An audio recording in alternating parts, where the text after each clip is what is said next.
Good morning. When I went to college, earned my master's degree, one of the readings, the writers that I studied, was a priest named Karl Rahner, and I was so impressed by what he wrote. I felt like I had been challenged to think about things in a whole different way. And one of the lines that he taught, that he wrote about, was that every human being that God has ever created, God has an eternal relationship with them. Not one that began when they were born, but one that began before time. That the relationship God has is so eclipsing this life on earth that it's still one that's dynamic and evolving. It's not finished. And when I look around, I love to people watch, and I wonder how many people really realize that God's invested in their lives long before they turn on the lights and know that God is there.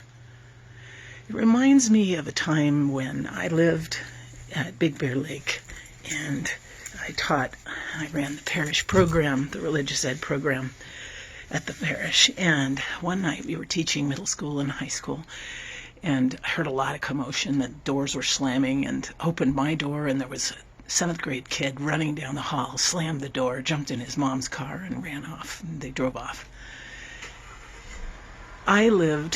Sean lived on the way home from me, from the parish. So I swung by there after class and sat down on the couch with them, he and his mom, and said, "What happened?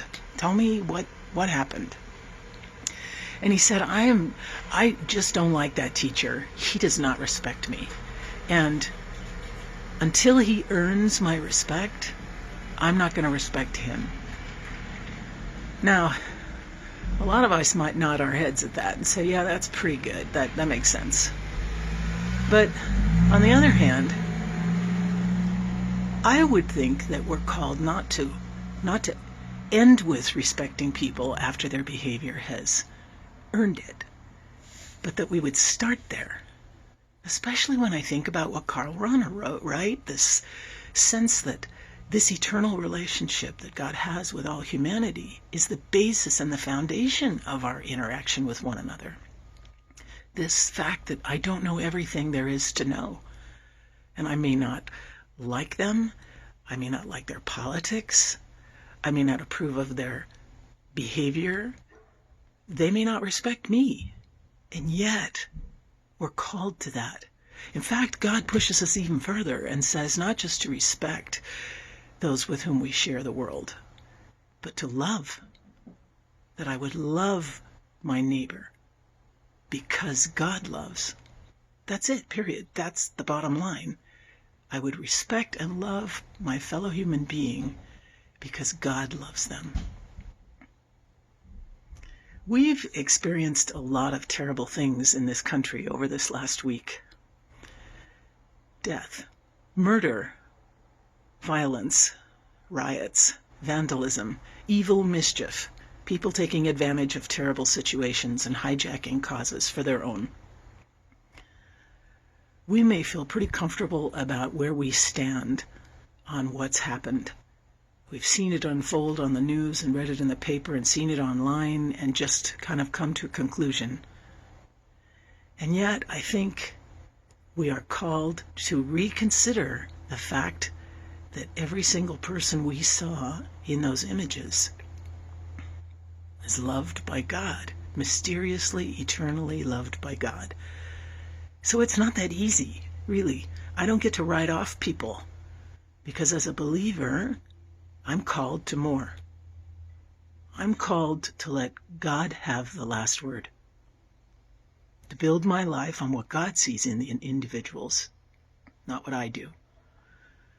In fact, I would hope that people would be able to see me the way God sees me, because I don't often behave in the best ways. That's a challenge. It's going to take us our whole life. And we're going to be pushed back in society because what we are opting for is countercultural. It's not what the world teaches. The world says, look, you earn my respect, you've got it. And we're saying, no, I believe in this mysterious eternal love that God has for you, and even though I don't get it yet, I'm going to behave in such a way that puts you in that area of deep love. So it's another one of those opportunities where we say, Lord, I believe, help my unbelief. You're the one that's going to have to love through me, because my own stressed out, tense little heart doesn't always have the capacity to expand, to trust, to welcome the way you do. Help me to love unconditionally. Like I said, that's divine. We can only do it if we're connected to God.